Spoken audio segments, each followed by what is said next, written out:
I now give the floor to His Excellency Mohamad Hasan, Minister for Foreign Affairs of Malaysia.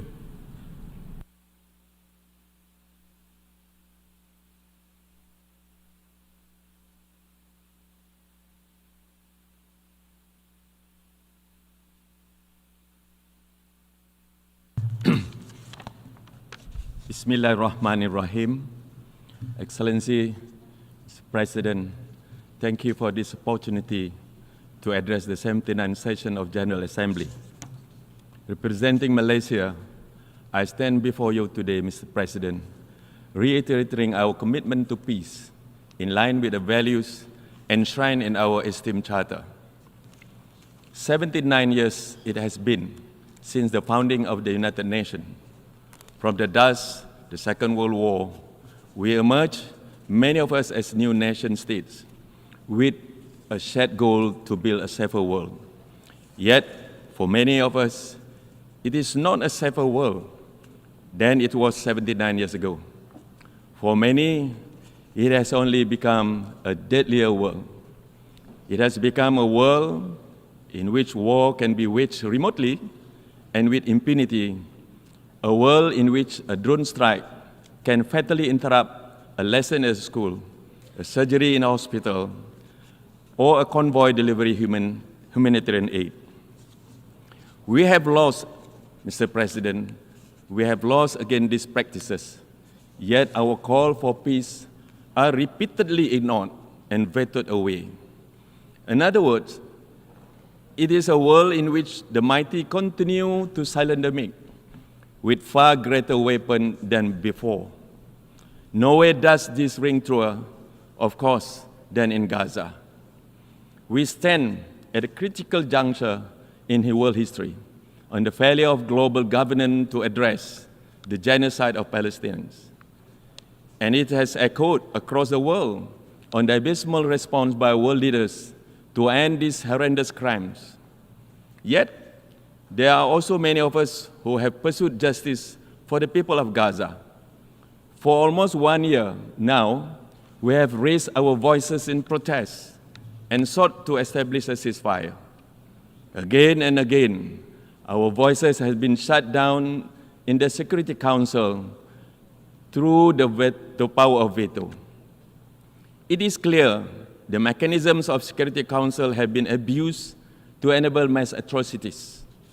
Our failure to establish a ceasefire is no longer justifiable. We have run out of excuses, Mr. President. It is time to address the problem. The veto should not be exercised at will. There must be an exception in cases of crimes against humanity and attacks of civilian infrastructure. We must commit ourselves towards reform United Nations. Justice begins with ending impunity and ensuring accountability. For this to be realized, the undemocratic veto must be limited or abolished altogether. The humiliating paralysis of Security Council must be corrected through the empowerment of this General Assembly, where the voices of the majority prevail. Understand this, our willingness to reform is a matter of life and death of countless innocent people. There are children dying between missile strike and between the words that we speak today. Mr. President, the theme of this General Assembly session is leaving no one behind. In the spirit of this effort, it fills us with hope to see the state of Palestine seated among us today. Malaysia lauds the 143 member states for their support in extending the UN's principle of equality among nations to the state of Palestine this year. And we strongly urge the remaining minority to join the majority. It is time to realize Palestine's right to statehood and full membership in this assembly. It is only through the elevation of dialogue and diplomacy that we can seek a long-lasting solution, not through collective punishment, not through man-made famine, and not through impunity and disregard for international law, Mr. President. Indeed, the elevation of dialogue and respect for international law have been compromised in this assembly for some time now. Israel has violated every international law there is, including the Genocide Convention, Geneva Convention, and human rights treaties. Just months ago, the world witnessed Israel's mockery and utter disrespect of the United Nations in this very hall with the insolent shredding of the United Nations Charter. Israel's actions with each passing day raise our doubt as to whether it actually believes in the UN system or values its membership in this organization. Its illegal occupation has entrenched a system of apartheid and discrimination against Palestinians. The Israeli regime has itself declared its intent to wipe out an entire population. This is, Mr. President, without question, a genocide. The United Nations must not remain idle. We must urgently utilize the existing processes founded by the General Assembly, along with mechanisms developed by Human Rights Council. Malaysia calls on the international community to reinstitute the United Nations Special Committee against Apartheid. Furthermore, Malaysia's demand that the Security Council invoke the powers under Chapter 7 of UN Charter and impose an immediate arms embargo against Israel. Therefore, Mr. President, our task is threefold. Number one, we must limit or abolish the veto. Number two, we must continue to empower the voices of the oppressed within this General Assembly. And thirdly, we must halt the flow of weapons to rogue states who have proven 100 times over their willingness to commit crimes against humanity. Although the powerful few may behave as though might is right, let there be no question that in the United Nations, the voice of majority will not go ignored. Indeed, we must empower smaller countries to meet the challenges of our time. The international landscape is in flux, Mr. President. Superpower rivalries, global economic uncertainties, climate change, unequal development, and the many misfortunes that come with it. Countries situated in Southeast Asia are no exempt from these worries. Yet, through the decades, we have not only endured, but overcome many of our shared hurdles together. We have achieved this together, the ASEAN way. Through ASEAN, we have propelled ourselves to get forward within the international architecture by bolstering peace, security, economy, and regional identity. Yet, the years ahead will profoundly test us. ASEAN resilience, ASEAN shared norms and identity, and ASEAN processes and mechanisms. Malaysia stands ready to assume the chairmanship of ASEAN in 2025, and we are fully cognizant of reasserting ASEAN in the driver's seat of the Asia-Pacific region. Our chairmanship will focus on the region's drive for future readiness. We will emphasize reinforcement of global aspirations, inclusive and people-driven policies, and future-oriented mechanisms. We will aim to fortify ASEAN centrality amid the emergence of multilateral pacts affecting the region. This is a key step to prevent the region from becoming entrapped in unnecessary geopolitical rivalry or possible escalation. Mr. President, ASEAN centrality must also involve managing the most critical issues of the South China Sea. This body of water, rich in resources and carrying the vital shipping line, has become a flashpoint of rising geopolitical tensions.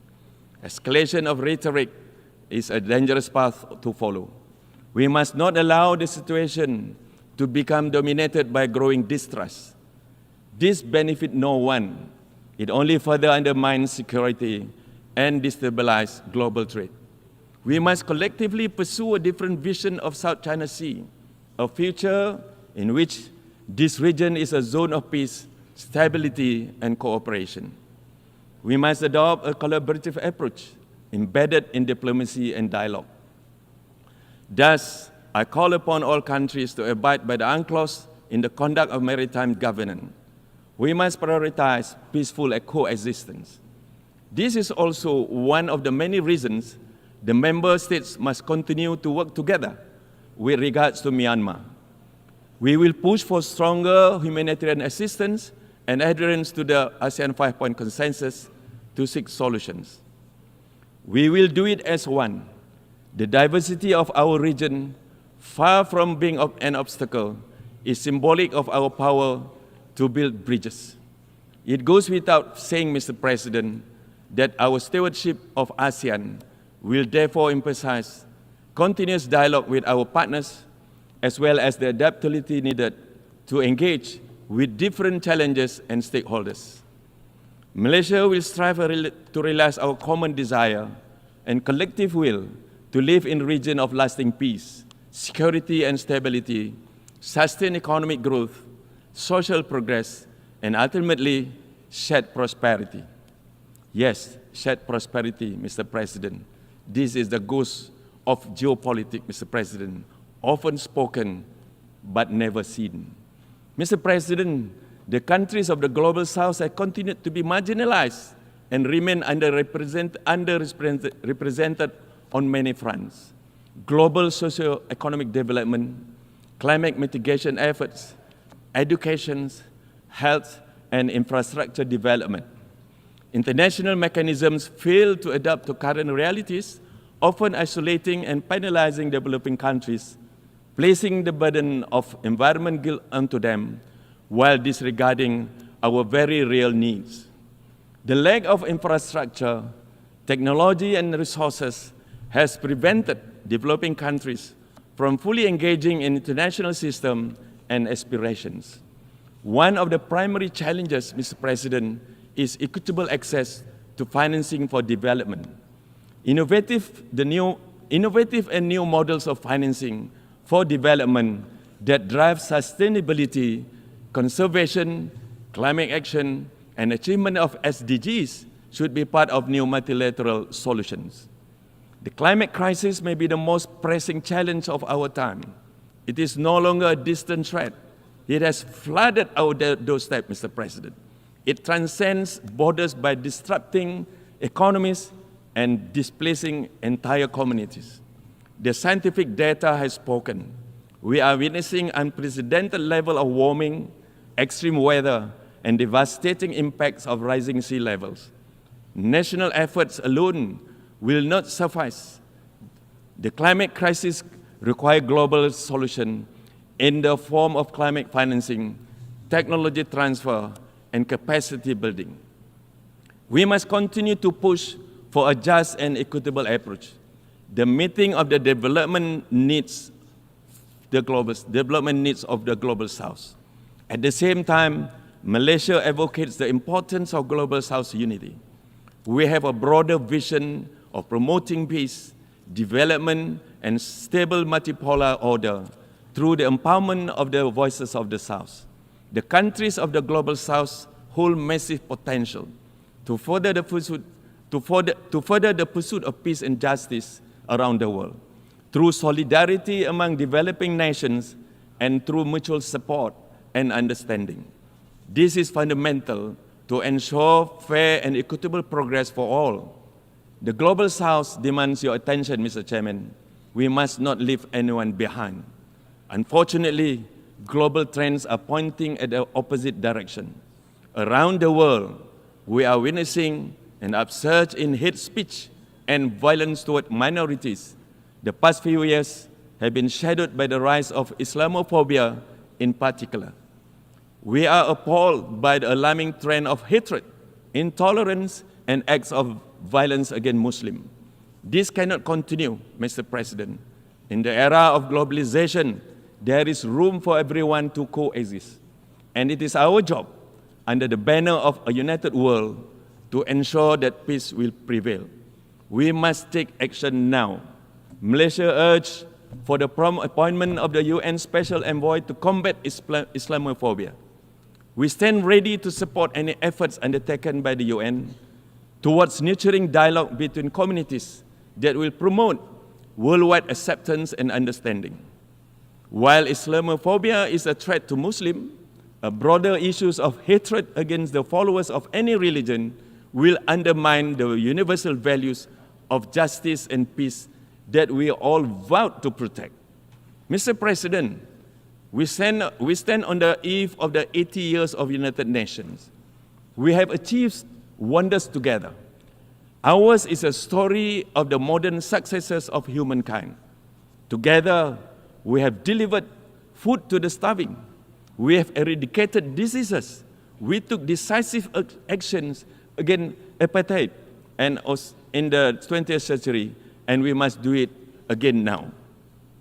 Let our commitment to justice never fail, no matter how formidable the task. Let there be no doubt the question of Gaza is a direct test of the capability of the United Nations. Let this 76-year-old issue not age into a century of our failure to uphold justice. We strongly call for an end to the occupation and for the Israel regime to comply with the decision of the International Court of Justice.